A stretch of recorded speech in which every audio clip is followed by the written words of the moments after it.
Hi hello friends, ಎಲ್ರಿಗೂ ನನ್ನ ನಮಸ್ಕಾರ. ನಮ್ಮ ಅಡುಗೆ ಮನೆಗೆ ಸ್ವಾಗತ ಸುಸ್ವಾಗತ. ನಾನಿವತ್ತು ಮಾಡ್ತಾ ಇದ್ದೀನಿ ಇಷ್ಟು ಒಳ್ಳೆಯ ಒಂದು ಚಾಟ್ ಅಂತಂದರೆ ನೀವು ಬಹಳ ಜನರಿಗೆ ಇದು ಕೂಡ ಮಾಡಬಹುದು. ಸಾಯಂಕಾಲ ಸ್ನ್ಯಾಕ್ಸಿಗೆ ಕೂಡ ಮಾಡ್ಬೋದು. ಇವಾಗ ಹೋಲಿ ಬರ್ತಾ ಇದೆ, ಅವಾಗ ಕೂಡ ನೀವು ಇದನ್ನು ಮಾಡ್ಕೋಬೋದು. ತುಂಬಾ ಈಸಿ ಮತ್ತು ಟೇಸ್ಟ್ ಅಂದರೆ ಅದ್ಭುತವಾಗಿರುತ್ತೆ. ಇದು ನೀವು ಒಂದ್ಸರಿ ಟ್ರೈ ಮಾಡಿ ನೋಡಿ ಫ್ರೆಂಡ್ಸ್. ಇವಾಗ ನಾವು ಇದು ಚಾಟ್ ಮಾಡೋದು ಹೇಗೆ ಅಂತ ನೋಡ್ಕೊಂಡು ಬರೋಣ. ಇವಾಗ ಶುರು ಮಾಡೋಣ. ನಾನು ಇಲ್ಲಿ 2 ಕಪ್ನ ನಾನಿಲ್ಲಿ ಬಟಾಣಿ ತೊಗೊಂಡಿದ್ದೀನಿ, ಯೆಲ್ಲೋ ಕಲರ್ದು. ರಾತ್ರಿನೇ ನಾನು ನೆನೆ ಹಾಕಿಟ್ಟಿದ್ದೆ. ಒಂದು 8ರಿಂದ 10 ಗಂಟೆ ಅಂತೂ ನೆನೆಯಲೇಬೇಕಿದು, ಆವಾಗಲೇ ಇದು ಚೆನ್ನಾಗಿ ಬೇಯುತ್ತೆ.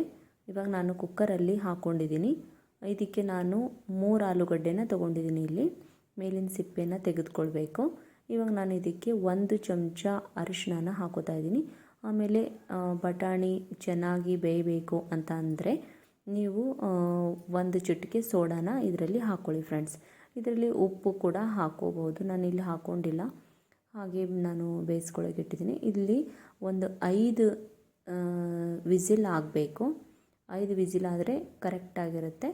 ಇವಾಗ ನಾನಿಲ್ಲಿ ಅದು ಬೇಯೋವರೆಗೂ ನಾನಿಲ್ಲಿ ಒಂದು ಮಸಾಲೆನ ರೆಡಿ ಮಾಡ್ಕೋತೀನಿ. ಇಲ್ಲಿ 2 ನಾನು ಒಣಮೆಣಸಿನ್ಕಾಯಿನ ತೊಗೊಂಡಿದ್ದೀನಿ. ನೀವು ಬೇಕಿದ್ರೆ 3-4 ಕೂಡ ತಗೋಬಹುದು. ಅದಕ್ಕೆ ನಾನು 1 ಚಮಚ ಜೀರಿಗೆನ ಹಾಕ್ಕೊಂಡಿದ್ದೀನಿ. ಇದನ್ನು ಚೆನ್ನಾಗಿ ಹುರಿದುಕೊಳ್ಬೇಕು. ಘಮ ಘಮ ಅಂತ ಇದರದ್ದು ಪರಿಮಳ ಬರಬೇಕು. ಇವಾಗಿದು ಆಗಿದೆ. ನೀವು ಕಲ್ಬತ್ ಇರುತ್ತಲ್ಲ, ಅದರಲ್ಲಿ ಕೂಡ ನೀವು ತರಿತರಿಯಾಗಿ ಕುಟ್ಕೋಬಹುದು. ನಾನಿಲ್ಲಿ ಮಿಕ್ಸರ್ ಜಾರಿಗೆ ಹಾಕಿಬಿಟ್ಟು ತರಿತರಿಯಾಗಿ ರುಬ್ಕೊಂಡಿದ್ದೀನಿ. ಇವಾಗ ನಾನಿಲ್ಲಿ 1 ಹಿಡಿ, ಒಂದು ಅರ್ಧ ಕಪ್ ಅಂತ ಅನ್ಬೋದು, ಸಮ ಪ್ರಮಾಣದಲ್ಲಿ ನಾನಿಲ್ಲಿ ಪುದೀನ ಮತ್ತು ಕೊತ್ತಂಬರಿ ಸೊಪ್ಪನ್ನು ತೊಗೊಂಡಿದ್ದೀನಿ.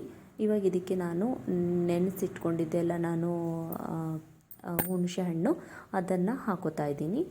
ಅದನ್ನು ಹಾಕ್ಕೊಂಡ್ಬಿಟ್ಟು ಇಲ್ಲಿ ಚಟ್ನಿನ ರೆಡಿ ಮಾಡ್ಕೊಂಡಿದ್ದೀನಿ. ತುಂಬಾ ಚೆನ್ನಾಗಿರುತ್ತೆ ಇದು ಚಟ್ನಿ. ಒಂಥರ ಹುಳಿ ಹುಳಿ ಚೆನ್ನಾಗಿರುತ್ತೆ. ಇದನ್ನು ಅಂತೂ ಸ್ಕಿಪ್ ಮಾಡ್ಕೋಬೇಡಿ, ಬೇಕೇ ಬೇಕು.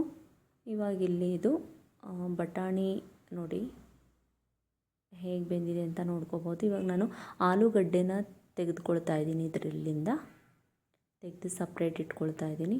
ಇವಾಗ ಅರ್ಧ ತಯಾರಿ ಅಂತೂ ಆಗಿದೆ ನೋಡಿ. 1-2-3 ಸರಿ ನೀವು ಚೆಕ್ ಮಾಡ್ಕೋಬಹುದು. ಬಟಾಣಿ ಚೆನ್ನಾಗಿ ಬೆಂದಿಲ್ಲ ಅಂದರೆ ಈ ಚಾಟ್ ಚೆನ್ನಾಗಾಗಿರಲ್ಲ, ಅದಕ್ಕೋಸ್ಕರ. ಇವಾಗ ನಾನಿಲ್ಲಿ ಸನ್ಪ್ಯೂರ್ ಆಯಿಲ್ನ ಯೂಸ್ ಮಾಡ್ತಾಯಿದ್ದೀನಿ. ನಿಮ್ಮ ಹತ್ರ ಯಾವುದಿದೆಯೋ ಅದನ್ನು ನೀವು ಹಾಕ್ಕೋಬಹುದು. ಇಲ್ಲಿ ನಾನು ಗರಂ ಮಸಾಲೆ ಎಲೆನ ತೊಗೋತಾ ಇದ್ದೀನಿ. ಆಮೇಲೆ 1 ಚಮಚ ಜೀರಿಗೆ, ಆಮೇಲೆ ಇದಕ್ಕೇ ನಾನು ಕೊರಿಯಾಂಡರ್ ಪೌಡ್ರನ್ನ ಹಾಕೋತಾ ಇದ್ದೀನಿ. ಕೊತ್ತಂಬರಿ ಪೌಡ್ರು 1 ಚಮಚ ಹಾಕ್ಕೊಂಡಿದ್ದೀನಿ. ಆಮೇಲೆ ಅದಕ್ಕೆ ರೆಡ್ ಚಿಲ್ಲಿ ಪೌಡ್ರ್ ತೊಗೊಂಡಿದ್ದೀನಿ. ನೀವು ಕಾಶ್ಮೀರಿ ಕೂಡ ಹಾಕ್ಕೋಬೋದು, ಕಾಶ್ಮೀರಿ ಚಿಲ್ಲಿ ಪೌಡ್ರು. ಇವಾಗಿದು ಬೇಯಿಸ್ಕೊಂಡಿದ್ದೆಲ್ಲ ಅದನ್ನು ಬಟಾಣಿ ಹಾಕ್ಕೊಂಡಿದ್ದೀನಿ. ಇವಾಗ ಇದಕ್ಕೆ ನಾನು ಮಸಾಲೆ ಮೊದಲೇ ರೆಡಿ ಮಾಡ್ಕೊಂಡಿದ್ದೆಲ್ಲ ನಾನು ಅದನ್ನು ಹಾಕ್ಕೊಂಡಿದ್ದೀನಿ 1 ಚಮಚ.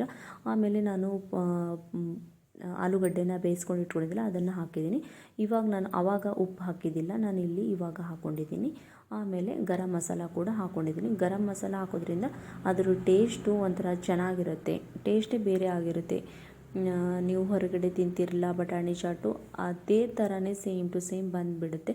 ಇವಾಗ ನಾವು ಎಷ್ಟು ಜನರಿಗೆ ನಾನು ಮಾಡ್ಕೋತಾ ಇದ್ದೀನಿ ಅಷ್ಟು ನಾನು ಒಂದು ಪಾತ್ರೆಯಲ್ಲಿ ಸಪ್ರೇಟಾಗಿ ತಗೊಂಡಿದ್ದೀನಿ. ಇವಾಗ ಅದಕ್ಕೆ ನಾನು ಕಟ್ ಮಾಡ್ಕೊಂಡಿದ್ದೆಲ್ಲ ಟೊಮ್ಯಾಟೊ, ಈರುಳ್ಳಿ, ಆಮೇಲೆ ಗ್ರೀನ್ ಚಿಲ್ಲಿ, ಆಮೇಲೆ ಕೊತ್ತಂಬರಿ ಸೊಪ್ಪು ಎಲ್ಲನೂ ಇದರಲ್ಲಿ ಹಾಕ್ಕೋಬೇಕು. ಇವಾಗ ಇದ್ರ ಮೇಲೆ ಗ್ರೀನ್ ಚಟ್ನಿ ಮಾಡ್ಕೊಂಡಿದ್ದೆಲ್ಲ ಅದನ್ನು ಹಾಕ್ಕೋಬೇಕು. 1-2 ಚಮಚ ಹಾಕ್ಕೊಂಡಿದ್ದೀನಿ ನಾನಿಲ್ಲಿ. ಆಮೇಲೆ ಸ್ವೀಟ್ ಚಟ್ನಿ ಕೂಡ ಮಾಡ್ಕೊಂಡು ಇಟ್ಕೊಂಡಿದ್ದೆ, ನಾನೇ ಮಾಡಿದ್ದು. ಅದನ್ನು ವಿಡಿಯೋದಲ್ಲಿ ತೋರಿಸಿಲ್ಲ. ಅದರಲ್ಲಿ ಏನಿಲ್ಲ ಫ್ರೆಂಡ್ಸ್, ಹುಣಸೆ ಹಣ್ಣನ್ನು ನೆನೆ ಹಾಕಿಡಬೇಕು. ಅದನ್ನು ನೆನೆದ ಮೇಲೆ ಅದು ರಸ ತೆಕ್ಕೊಂಡ್ಬಿಟ್ಟು ಅದಕ್ಕೆ ನಾವು ಒಂದು ಸ್ವಲ್ಪ ಬೆಲ್ಲ ಹಾಕಿಬಿಟ್ಟು ಸ್ವಲ್ಪ ಕುದಿಸಿ ತೆಗೆದುಕೊಂಡ್ರೆ ಸ್ವೀಟ್ ಚಟ್ನಿ ರೆಡಿ ಆಯ್ತು ಅನ್ಕೋಬೋದು. ಇವಾಗ ನಾನು ಕುಟ್ಕೊಂಡಿದ್ದೆ ಎಲ್ಲ ಮಸಾಲೆ ನಾನೇ ರೆಡಿ ಮಾಡ್ಕೊಂಡಿದ್ದೆ ಎಲ್ಲ, ಅದನ್ನು ಕೂಡ ಹಾಕ್ಕೊಂಡಿದ್ದೀನಿ ಇದರಲ್ಲಿ. ಆಮೇಲೆ ಸ್ವಲ್ಪ ಕೊತ್ತಂಬರಿ ಸೊಪ್ಪನ್ನು ಹಾಕ್ಕೊಂಡಿದ್ದೀನಿ. ಇವಾಗ ಇದು ರೆಡಿ ಆಗಿದೆ. ನಾನು ಇಲ್ಲಿ ಸರ್ವ್ ಮಾಡ್ಕೋತಾ ಇದ್ದೀನಿ. ಒಂದು ಬಟ್ಲಿಗೆ ಎಲ್ಲನೂ ಇಲ್ಲಿ ರೆಡಿ ಮಾಡಿಟ್ಕೊಂಡಿದ್ದೆ ಅಲ್ಲ, ಅದನ್ನು ಬಟಾಣಿದು ಚಾಟ್ನ ಇಲ್ಲಿ ನಾನು ಒಂದು ಬೌಲಲ್ಲಿ ಹಾಕ್ಕೊಂಡಿದ್ದೀನಿ. ಇವಾಗ ಇದಕ್ಕೆ ಮೇಲೆ ಸ್ವಲ್ಪನೇ ಎಲ್ಲನೂ ಹಾಕ್ಕೊಳ್ತಾ ಇದ್ದೀನಿ. ನೋಡಿ, ಚಾಟ್ ಮಸಾಲ ಕೂಡ ನೀವು ಹಾಕ್ಕೊಳ್ಳಿ ಫ್ರೆಂಡ್ಸ್, ತುಂಬ ಚೆನ್ನಾಗಿ ಬರುತ್ತೆ. ನನ್ನ ಹತ್ರ ಇದ್ದಿಲ್ಲ, ಅದಕ್ಕೆ ನಾನು ಹಾಕಿಲ್ಲ ಇಲ್ಲಿ. ಇವಾಗ ಒಂದು ಸ್ವಲ್ಪ ನಿಂಬೆಹಣ್ಣಿನ ರಸನ ಇದ್ರ ಮೇಲೆ ಹಾಕ್ಕೊಳ್ಳಿ. ಹಾಕ್ಕೊಂಡ್ಬಿಟ್ಟು ಇವಾಗ ನಾನು ಸ್ವಲ್ಪ ಸೇವನ್ನ ಹಾಕ್ಕೊಡ್ತಾ ಇದ್ದೀನಿ ಮೇಲೆ. ನಿಮ್ಮ ಹತ್ರ ಯಾವ ಥರ ಸೇವ್ ಇದೆಯೋ ನೀವು ಅದನ್ನೇ ಹಾಕ್ಕೊಳ್ಳಿ. ಇದ್ರ ಮೇಲೆ ಕೂಡ ಸ್ವಲ್ಪ ಗ್ರೀನ್ ಚಟ್ನಿ ಆಮೇಲೆ ಸ್ವೀಟ್ ಚಟ್ನಿ ಹಾಕ್ಕೊಳ್ಳೇಬೇಕು. ಹಾಕ್ಕೊಂಡ್ರೆ ಅದ್ರ ಟೇಸ್ಟು ಡಬಲ್ ಆಗಿಬಿಡುತ್ತೆ ಫ್ರೆಂಡ್ಸ್. ನೀವು ಕೂಡ ಟ್ರೈ ಮಾಡಿ ನೋಡಿ ಫ್ರೆಂಡ್ಸ್, ತುಂಬಾ ಚೆನ್ನಾಗಿರುತ್ತೆ. ಸಾಯಂಕಾಲ ಸ್ನ್ಯಾಕ್ಸಿಗೆ ಹೊರಗಡೆ ತಂದು ತಿನ್ನುವಂಥ ಒಂದು ಅವಶ್ಯಕತೆಯೇ ಇರೋದಿಲ್ಲ. ನೋಡಬಹುದು ನೀವು ಎಷ್ಟು ಚೆನ್ನಾಗಿ ಬಂದಿದೆ ಅಂತ. ಟೇಸ್ಟು ಕೂಡ ಅಷ್ಟೇ ಚೆನ್ನಾಗಿರುತ್ತೆ ಫ್ರೆಂಡ್ಸ್. ನೀವು ಒಂದ್ಸರಿ ಟ್ರೈ ಮಾಡಿ ನೋಡಿ. ನನ್ನ ಚಾನಲ್ಗೆ ಸಬ್ಸ್ಕ್ರೈಬ್ ಮಾಡಿ.